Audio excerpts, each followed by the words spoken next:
Welcome to the Voice of Supply Chain, brought to you by ISM New Jersey and SourceDay. The purpose of our show is to tell stories of people in supply chain doing extraordinary things. Kind of can't believe it. We're already in 2023.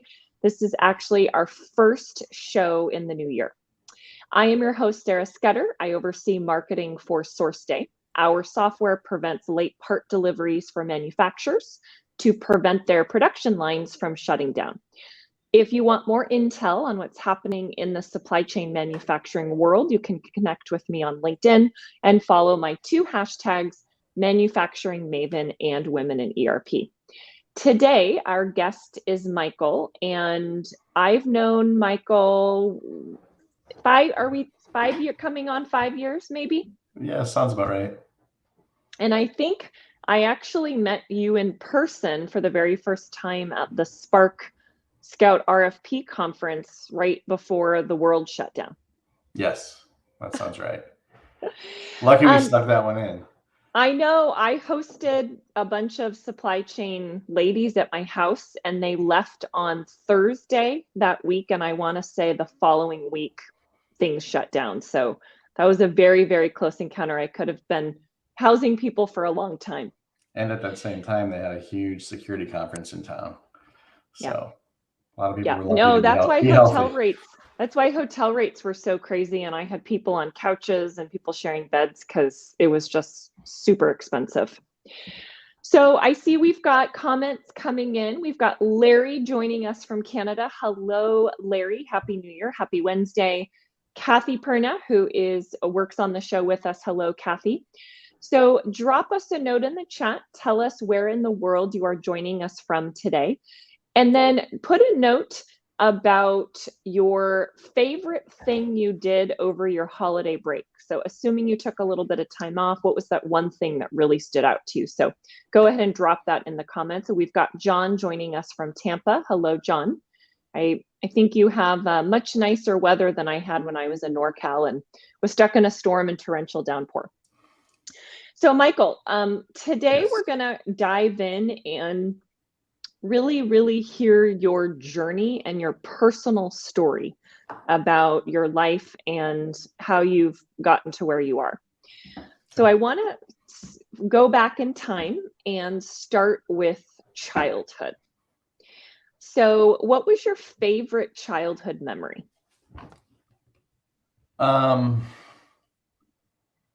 Fortunately, there were many. I think the one that probably stands out the most, and there are a couple little tidbits in there that I'll share with you, is how our family would take a trip almost every year to Cherry Grove, which is North Myrtle Beach, South Carolina. And we would go visit our Aunt Dora and Uncle Hyman, who had a beach cottage a couple blocks away from the ocean. And in the back, they had a canal. It was on a canal. And some of the main highlights, I guess, that stuck with me and are special for me about those trips is first would probably be that, my dad would always get up early and go take walks on the beach. And he would do it regardless, but I was allowed to tag along if I wanted to go. And I would go, and I liked, looking for shells and messing around in the surf. He was there for his walk in his own little piece. So he would keep going. He wouldn't stop for me. I'd have to run to catch back up to him.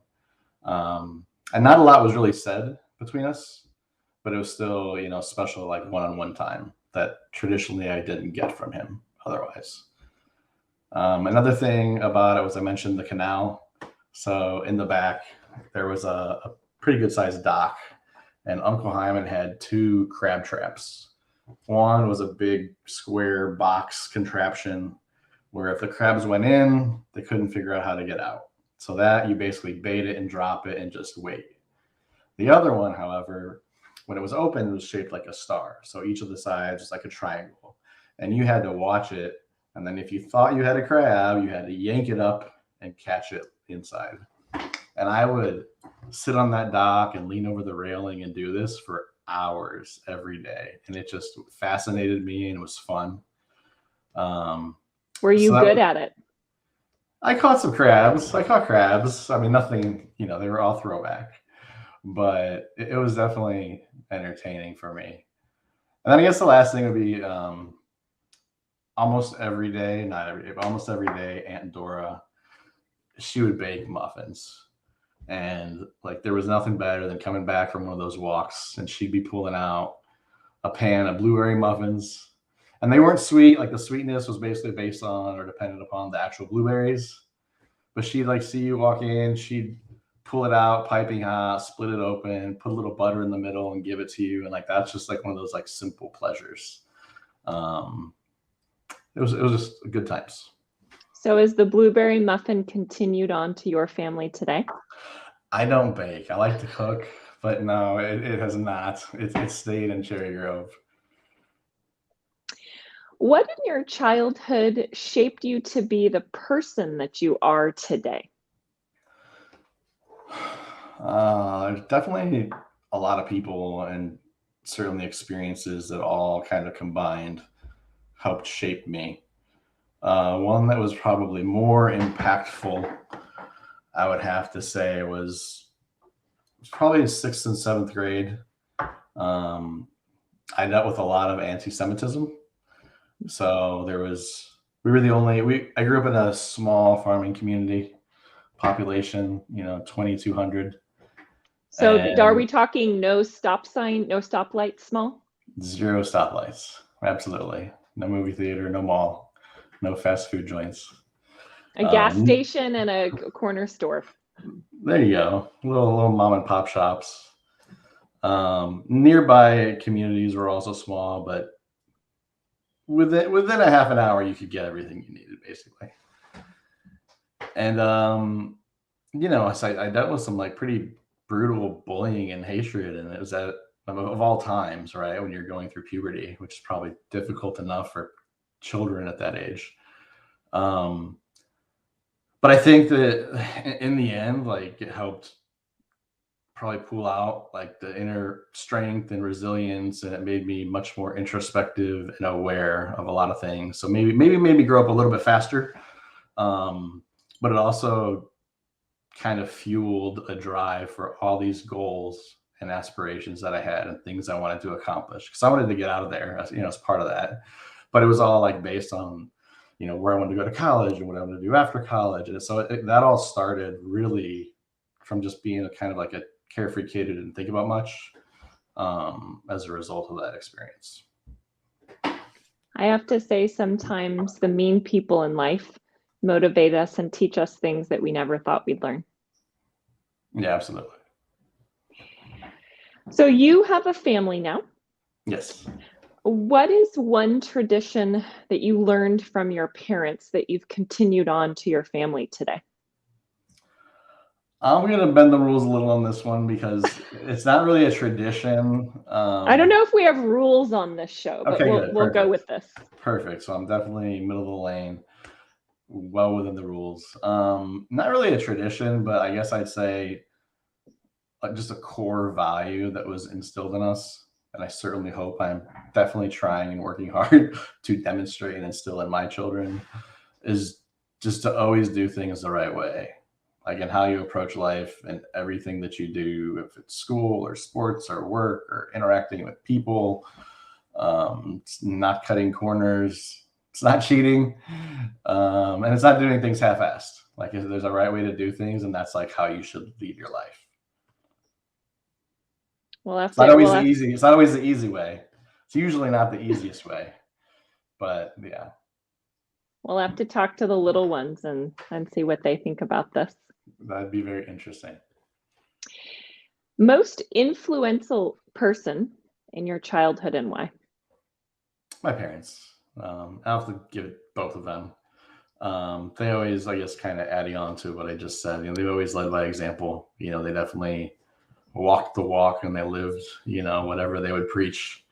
I felt I always had a good balance growing up from them, of them being supportive and also kind of letting me learn by doing and by living life and making my mistakes.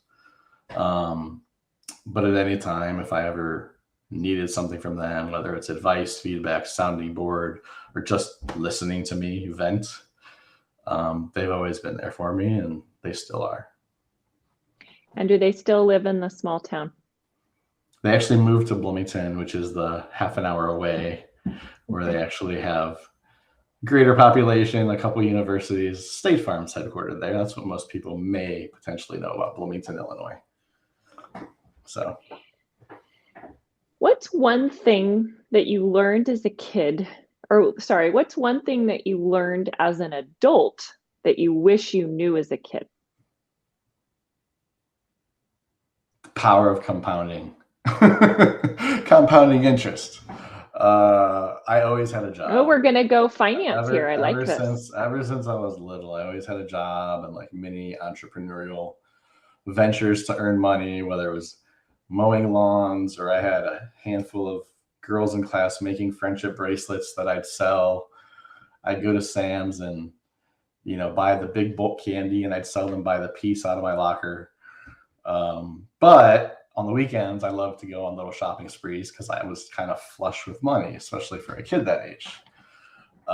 So if I only knew that and had my dad invest at least half of it for me, that would have been great. So your kids are getting lessons young on how to save money. You know what? Absolutely. And here's a great example. This past weekend, we went to this place called Lazy Five Ranch and took one of their friends whose birthday's coming up as an early birthday celebration. And at the end, they have like a little gift shop and, you know, they have all these little stuffed animals. And I offered to let each of them pick one.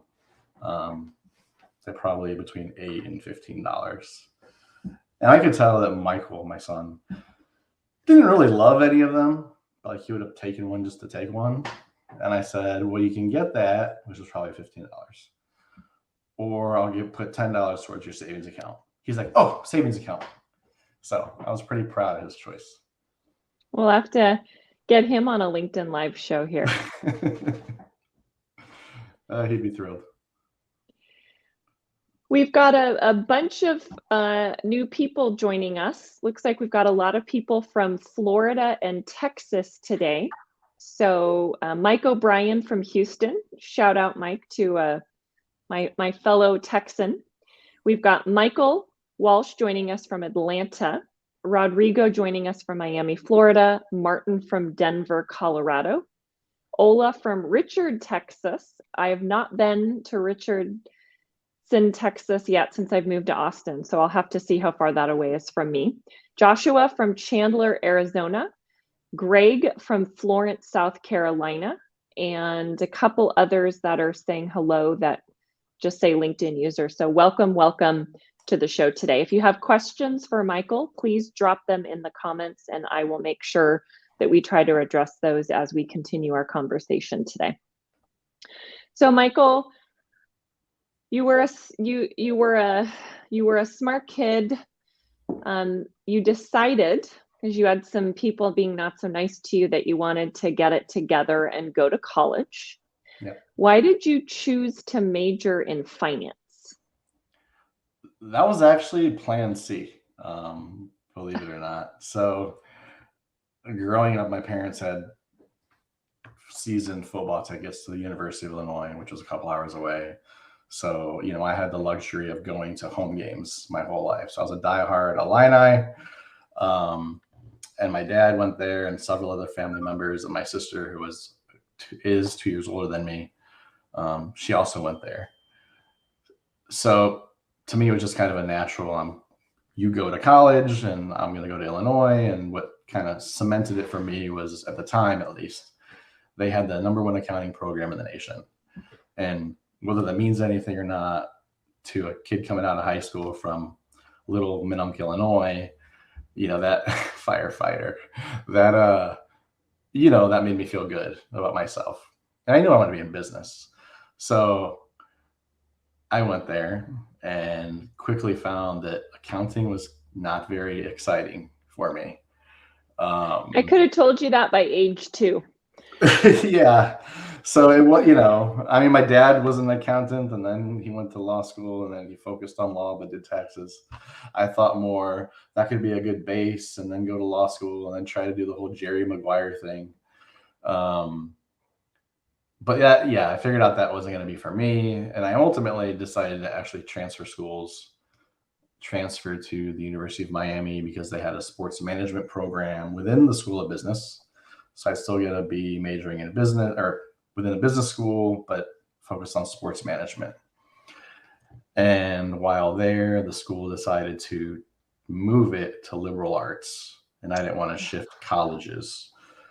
So I made it my minor and then picked up finance as my major, which luckily was a pretty good fit. And I liked most of the classes, and it worked out well for me, but it wasn't pre-planned from junior high type thing for me. Well, Larry thinks you'd make a good firefighter. We'll continue. We'll consider this as a retirement strategy for you. There we go. What was the most important thing you learned during your undergrad program? The power of compounding. The power of compounding and other people's money. Thank you, Dr. Sanders, my favorite finance teacher. He was an old school Wall Street guy. But yeah, literally compounding interest and using other people's money. I feel like I already have the title of our show. The power of compounding is set. So what did you think you wanted to do after graduation? I just wanted a job because it was tough at the time. I mean, so to date myself, this was not very far removed from 9/11. So that year, like, our career fairs were canceled. The job market was tough.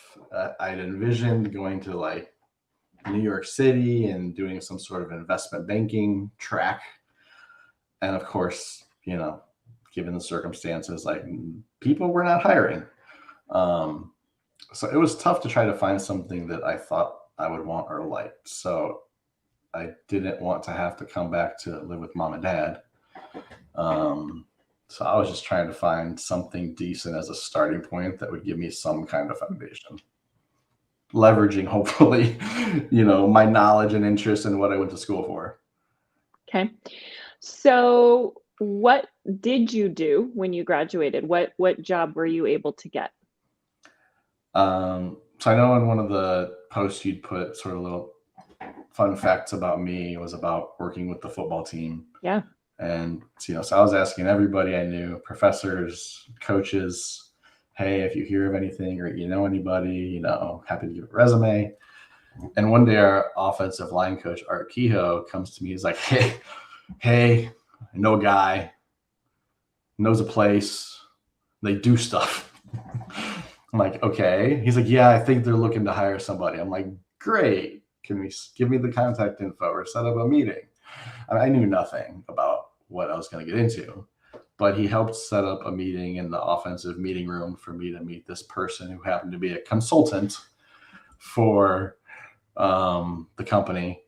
And he was explaining all these things about can liners, which at the time I'd never even heard can liner. I knew garbage bag, cutlery, straws. And I'm sitting here thinking, how did I get from independent study, M&A type projects to garbage bags? And needless to say, I was willing to be open-minded and explore. He set up the formal introduction with the powers that be, went on a lunch interview, and we decided to kind of give it a feel out, I think, mutually. And that happened to be for the company that managed the supply chain for Subway North America, and they were looking for somebody to take over the packaging category because that individual was moving into protein. And it just... You're saying this to a vegetarian. I haven't had meat or fish in 28 years. That's fine. So that just was it was a natural fit, and I loved it. Again, didn't know anything about what I was getting into, but it just using numbers, and there was a huge project also that I was thrown right into. Setting up their first redistribution center, which was starting as a dry redi center, based in Texas. Heck yeah. And, so it's going to be all the packaging products to start with. So it's going to be all my stuff. So I had to renegotiate all the contracts. I had to figure out all the different, rates on freight of going full truckload to one place versus all the LTLs up nationally. And it was pretty amazing. So wound up in a good place, kind of fell So into this it, was learned a lot. your very, very first job out of college was Purchasing. being in a buyer, and your category was packaging. That's right. Okay. Yep. How did you figure out what to do? I mean, that's a lot. I mean, that's a big job and a big project right out of college, having no supply chain background. I mean, I certainly had guidance from the person who was, my mentor, my unofficial mentor, and moving into protein. I mean, he was there to help answer questions, but I just was resourceful, and I mean, I don't know, I took to it pretty easy. Bigger picture things, of course, I needed some guidance, but if it was, hey, for this to work, I did all the calculations, and again, back then, right, spreadsheets and workbooks. We had to calculate what did the freight per case have to be for this to work, or what does the net cost per case have to be to back out to what did I have to go negotiate to take it from there and then go negotiate. Like, that was fun for me, and that was easy for me. They didn't always make it easy, but like, I enjoyed it. So I had guidance, but they were happy to just let me sink or swim. So Larry is a big fan of this power of compounding as well here. We've got the rule of 72, and then he's giving us a formula to figure out the number of years it takes to double your money. That's great. Thank you, Larry. So you had this entry-level procurement buyer role. What next? So I did very well there, was saving millions of dollars, and I kind of built a little ego, little hotshot ego that I shouldn't have had. Thought I should be, promoted, paid more. I'm doing the same job that this person who's 15 years older than me was doing before I got there. Again, like, you learn, right? You're young, you learn. And I was like the youngest. Everybody else there, when they formed, like, they were more seasoned professionals that created the company. And like, I kind of was concerned, silly, and it doesn't matter, but I was concerned that, I needed to make a change in order to advance. But not only that, like, I couldn't do packaging. I'm going to get painted into a corner only as a packaging guy. And, nobody will consider me for anything else if that's all they think I know. So I looked. Do you think that's true now that you've advanced your career? No, I think it just depends on what you were interested in. You can go and get anything. So definitely not. And I think that was definitely just a early career myth and misunderstanding. So I was looking for, like, what is completely different, what is completely brand new commodities, new industries. And I went to Knight Ridder, which is a newspaper predominantly company at the time.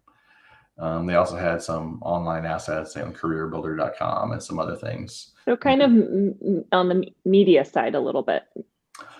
Yeah, and then when you join, at least the way it worked there, was what everybody on the team wanted to give up, the new person got. So I didn't step into some category. I didn't go there. It wasn't a posting for, here's a marketing category that you would be responsible for. It was a whole mishmash of different things, which was good. I kept the poly news bags because I had direct experience and could help them. Now, for those of us who may not come from packaging, what does that mean? Sorry, a plastic bag. So, Okay. So for the newspaper world, if you get a home delivery, it's usually delivered in a plastic bag. I'd be curious how many of our listeners still get a newspaper delivered in print to their house today. I know I definitely have not for many years, but drop us a note in the chat if you do. I love opening a paper and reading it with, but I don't get it anymore either. That used to be part of my Sunday ritual. So you got thrown into this role and you were kind of the catch-all for anything people didn't want to buy. Yeah, basically. So I learned about advertising and printing and advertising sticky notes that would go on the front page and magazines. We had a lot of different publications that would go out in the various markets. News racks. Yeah, pick up a newspaper on a street corner. The plastic bags I mentioned. I don't know. There's a whole host of things which turned into an evolution. As people leave, right, you pick up the load and help until somebody else comes.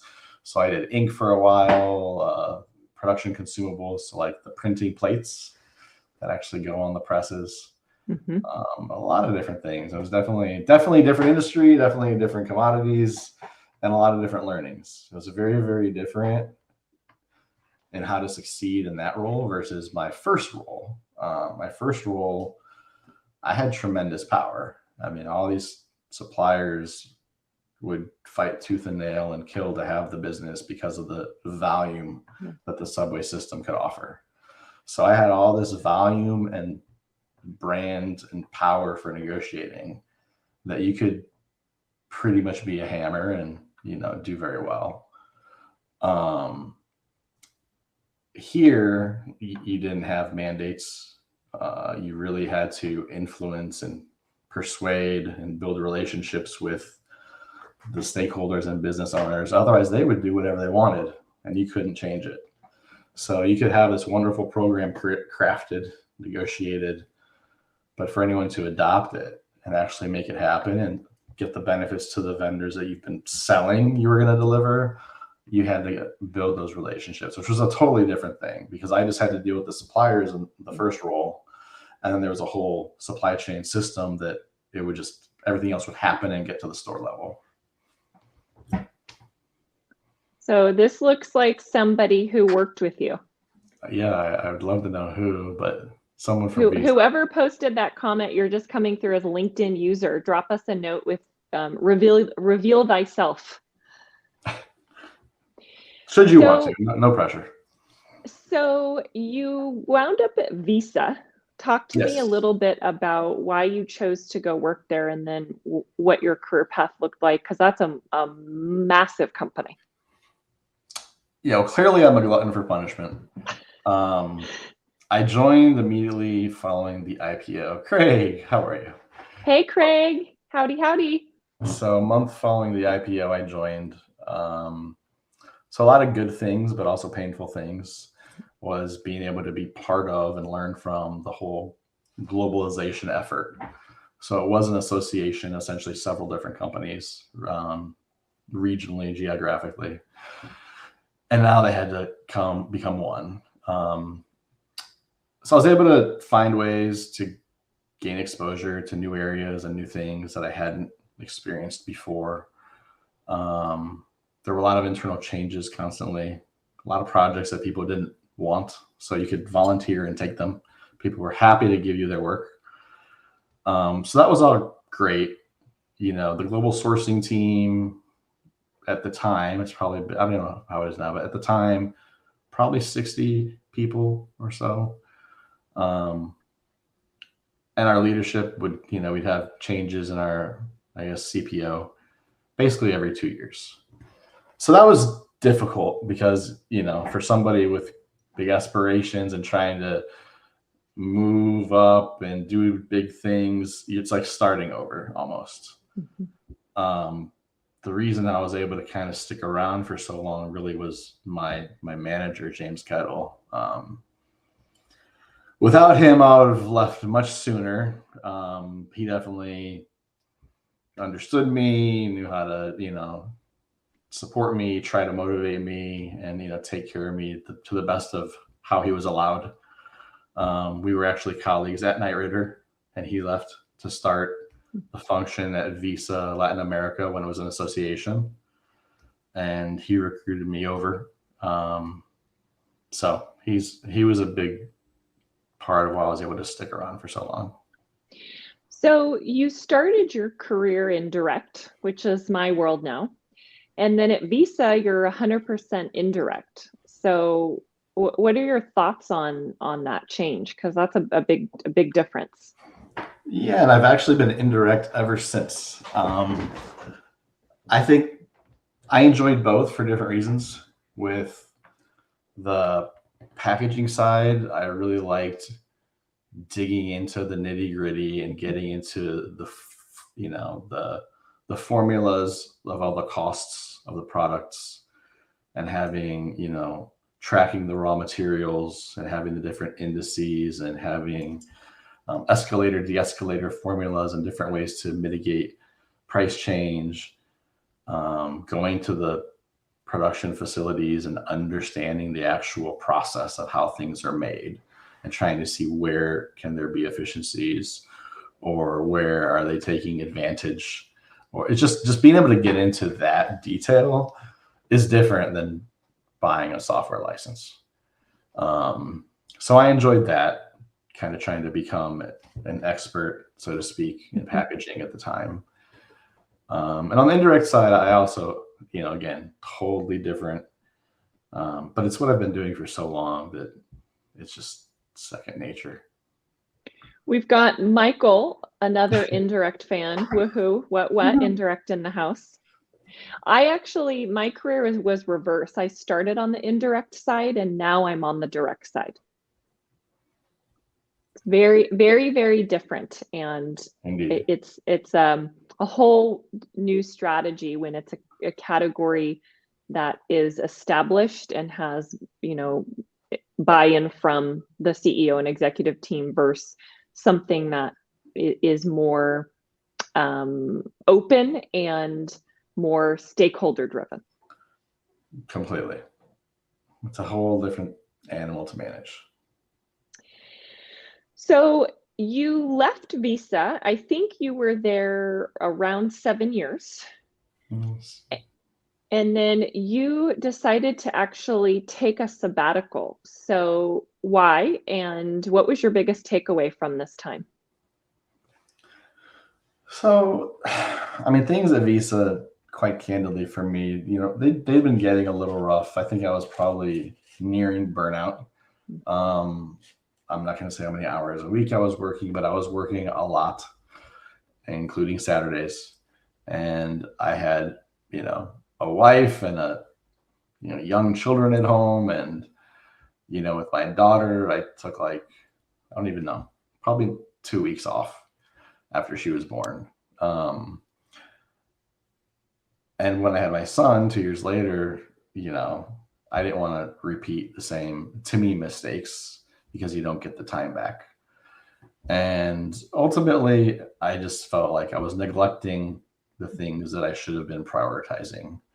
My family, my health, wellness in general. Like, now people talk about wellness and well-being, and then people didn't. Therapy. Totally. Right? But it was like not even a topic of convo back then. No, it was taboo. It was like signs of weakness. But I needed to really focus on the things that mattered. And so doing that was the best decision I'd ever made. And, so my son was 2. No, my son was just born. My daughter was 2. And, I'd take him with me. I'd go on walks every day. I'd take her to school. I'd pick her up from school. I'd go work out. I'd see a movie at 11 o'clock with an empty theater all to myself. Go bike riding at the beach, whatever I wanted to do. But those were the main things. I'd cook almost every day. Yeah, you could actually sleep. I could actually, except for when the kids had us up at night.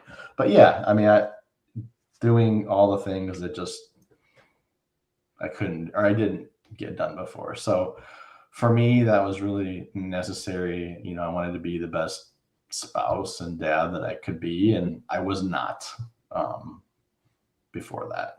So how long was your sabbatical, and then what did you do next?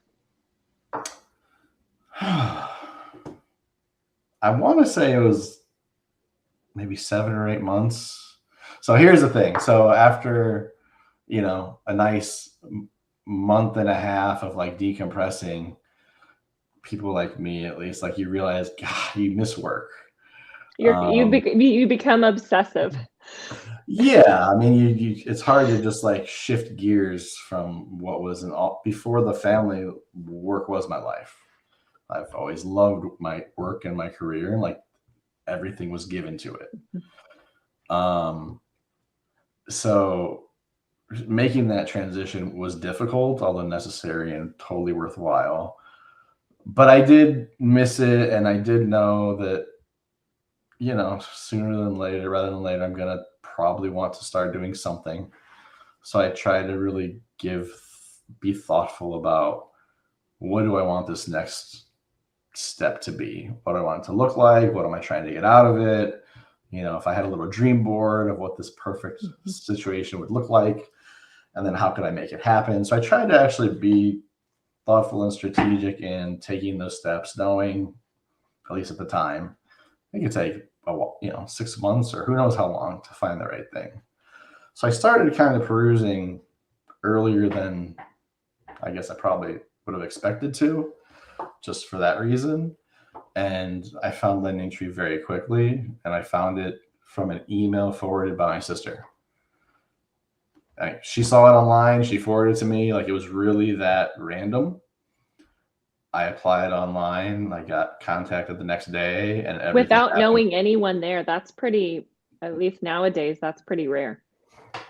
Yeah, and everything happened very, very quickly. Like 6 weeks later, I was hired. Like, I'd done all the phone screens, did the trip to Charlotte. Like, everything happened pretty quick, and that was for us to relocate from Miami to Charlotte. So that was the biggest difference, which we were happy to and wanted to kind of move out of Miami because of the kids, and cost of living and chaos and stress of the environment. So yeah, so what was next was LendingTree in Charlotte. And I think when I met you in person, you were actually at LendingTree. Yeah. Now, at LendingTree, that was really more of a spend management focused role, correct? I mean, I guess, how are you differentiating? Like, so I was hired to create the procurement function. We started. So you were employee one? That's right. Okay, so you were, this was a startup basically within a larger group, building out a whole new team. Absolutely. And that was actually the dream board. Like, I wanted to be able to go somewhere and actually have my vision and have things I believed in, the ability to make them happen.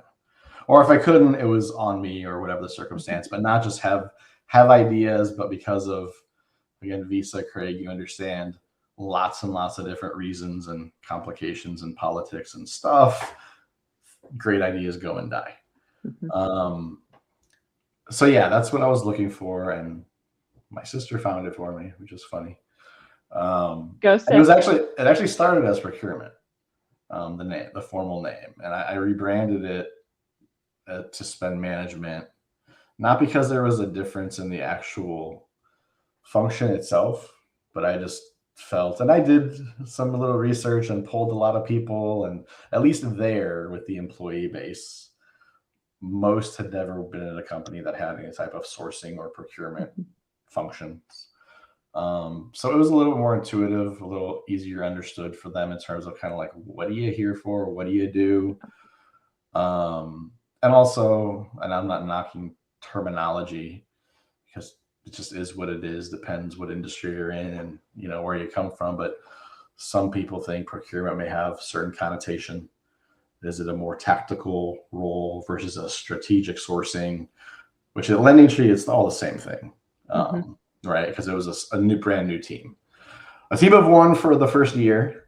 And then I had my first hire after that. So you were like Craig Smith in the audience. He's still a team of one, so he feels you. Which is how I am now at InMarket. Same thing. So yeah. So I mean, I'm not sure in terms of spend management. It really didn't differentiate the goals. I was just really trying to focus on and align with what my CFO was looking for me to accomplish. And of course, that evolved a little bit over time. And of course, there were iterations to how we did things better and got more control and influence over everything of our spend. But initially, I mean, like, I can remember him just blatantly saying it, so excuse the language. But he wanted me to save a shitload of money and save him a shitload of time. It's like, got it. There's my focus. There's your tweet for the day. So where do I type these goals? So you were there how long? Gosh, I should know this. 5 years and a few months. Yeah. And when you left, how big was the team? Only 3. Okay. It should have easily been 5, but try to be lean and mean. Yeah. Always. So what are you doing now? This brings us to your current role. Now it's ironically, it's much like my start and situation at LendingTree. First hire at InMarket to do the same thing, build out the function. So joined, and of course there was nothing, so you don't have any tools or processes or anything, right? So we have a policy, we have a process, we actually have an intake tool, we have formal approvals with stakeholders, with rules and guidelines and SLAs. I'm tracking different savings metrics, and now with the tool having insight into different cycle times and looking for bottlenecks. And so we've taken some big strides. Again, as of now, the goal, top down, is not make this a best in class. There's nothing wrong with best in class, but like the current near term goals are definitely much more financially driven. Again, that's fine, and I'm a team of 1, so you do have certain limitations based on how much you can do as one person.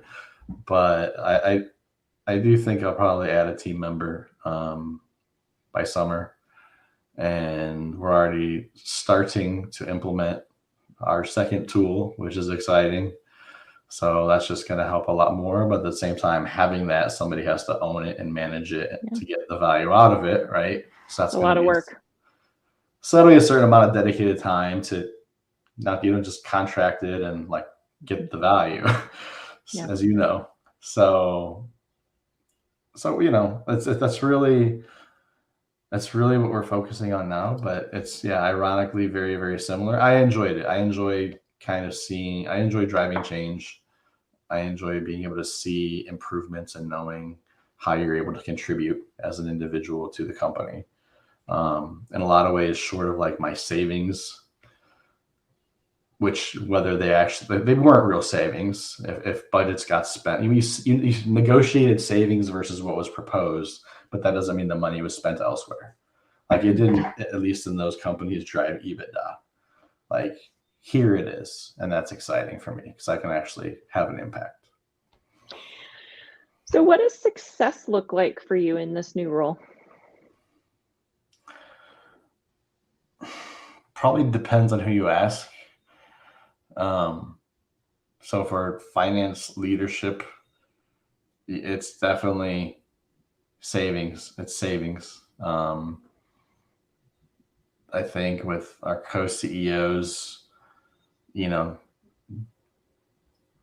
or just leadership in general, I'll say, the more influence and the more management of spend that I can be involved in. So I think that making sure that I'm touching everything is really important, because anything I touch, I improve, right? Or at least that's the expectation. And, what my goal is. But I guess fortunately, I don't have, like in prior lives, the formal list of your 20 metrics and, you know, ranking your top 5 goals based on all these things and the departmental goals. And everybody really focuses on their rocks and how they support larger rocks. But for me, I'm supporting everybody's, right? Like if they have to invest money to do whatever project, I want to make sure if they have a certain budget number, it's within budget. And of course, I want as much under budget as possible, because that does get moved around and turned into new projects. That doesn't just kind of disappear and get spent on promotional items in December. So that it's mostly financial. How are you winning over your internal stakeholders, given this is an entirely new function? You know, the best way is really just showing them what you can do. You know, when you partner with them, and everyone's different, right? Some you have to work much more closely with. Others are happy to just kind of like, great, go do this, take this work off my shoulders. But when they actually see that you're capable of delivering results that meet or exceed their expectations, not just in terms of pricing, because they usually don't care about price as long as they have budget to spend, but also in terms of timing, right? Like they're usually pretty sensitive to time. Speed is always a huge thing, but you can improve all these different terms and also have it done when they hope to have it done. So you then kind of convert people to being your allies, and, you know, they spread the word and become a resource for you with others. But really, I would say overall, I've been lucky that most people were fairly receptive and open to the notion of somebody helping, because they never had that resource before. So it got done how it had to get done, however it got done. Yeah. Leadership was involved in obviously the bigger deals, but they've mostly been pretty receptive to it. Larry recommends food for winning over people. And brownies, which is much easier in an in-site. I'm going to go with blueberry muffins. Blueberry muffins. Yeah, and we are 100% remote, which, you know, we got rid of our offices.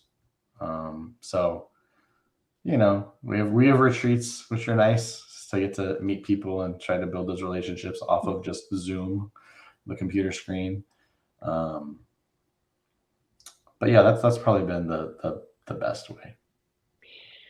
So there's a lot of chat around the talent challenges that procurement execs are facing.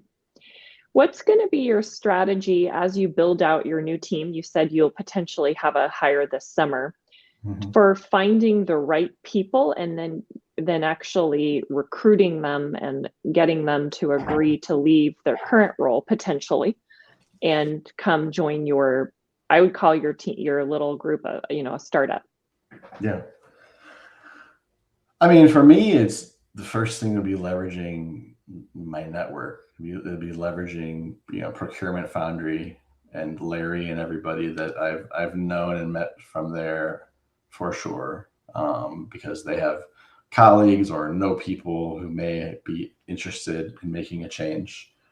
But in terms of the type of candidates that I'd be looking for, I really care about kind of core basic skills and experiences.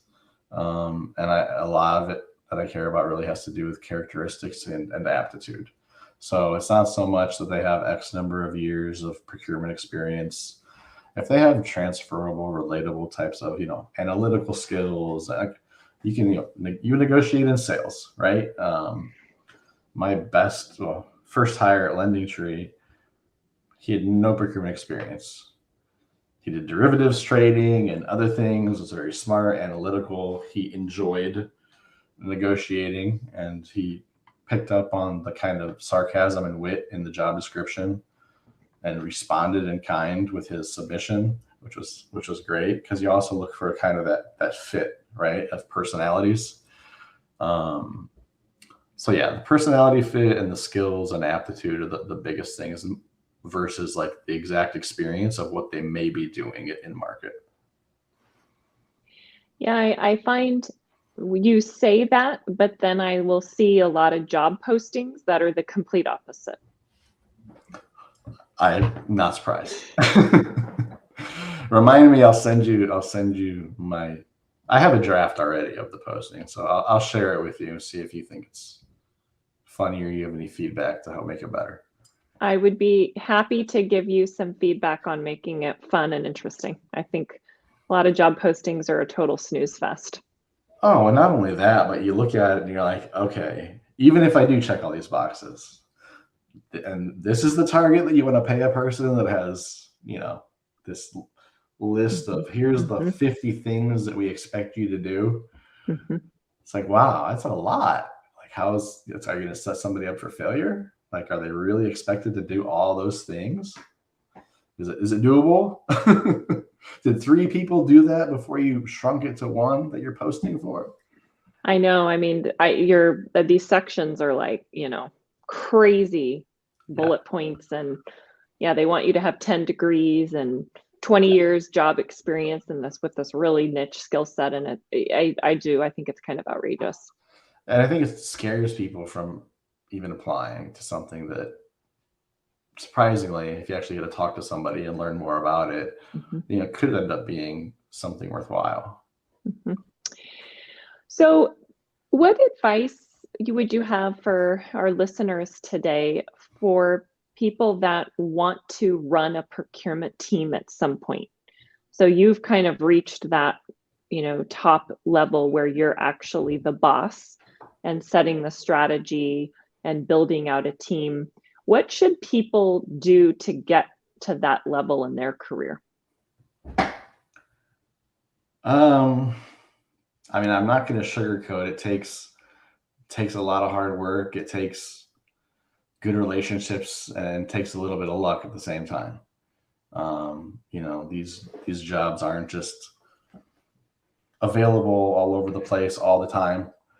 And when people are looking for filling it, again, they have this like list, right? I remember one that I was speaking to, outside firm executive niche recruiter, and everything was perfect. Everything was great, but I didn't have experience managing, I don't know, it's like $3 billion of spend annually. And it's like, what the recruiter or in-house recruiters don't understand is like the dollar value has nothing to do with complexity. You just add a few zeros on the end. Well, it's like, I think of like my first job when I handled, the packaging, like the napkin spend and the bag spend, like these are tens of millions of dollars. And it was napkins. It was one SKU that you would negotiate once every 3 years. Like, it was easy. But so if they're focused on those types of things, it makes it difficult. So I guess I would say you have to, you have to believe in yourself. You have to constantly try to better yourself and learn and network. I think things like, again, I'll shout out Procurement Foundry, ISM. If you can get involved in your local chapter and go meet people and network. And I know there's debate about certificates and, different credentials, but especially if you're earlier career, I think it's worthwhile. You're going to find on these job descriptions, like, people want those things, right or wrong. But regardless, if you go through the process of studying and taking the test, you're going to learn and you're going to be better for it. So I think those things matter. It's important to, in terms of like building a brand and, having people know who you are. I think you really have to be true to yourself. Don't try to be what you think other people need or want you to be to fill those roles. Have a backbone. It doesn't mean you fight with people, but once you're in these roles, you need to have a backbone, and you're going to have to debate, and you're going to win some things, you're going to lose some things, and you have to know how to carry forward and still be productive and deliver results regardless. And you still have to get along with everybody. So I feel like I've been kind of rambling. So let me know if you need to kind of get me back on track or throw in a follow-up. But yeah, I guess it depends on where you're at in your career and what you've already accomplished. But, relationships and knowledge and networking really, really matter. So we're going to move into our Spitfire round. I'm going to ask you a series of questions, and you're going to respond with the first word or phrase that comes to mind. Okay. Accomplishment you're most proud of. My family. If I can take credit. Quality you admire most in yourself.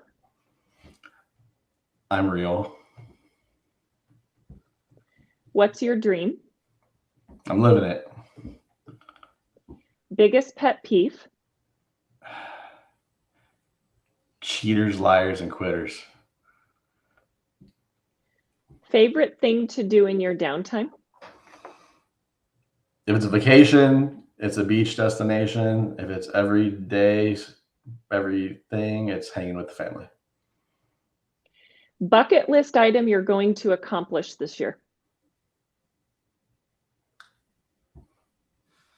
I'll get back to you. Favorite thing you're reading? I'm not.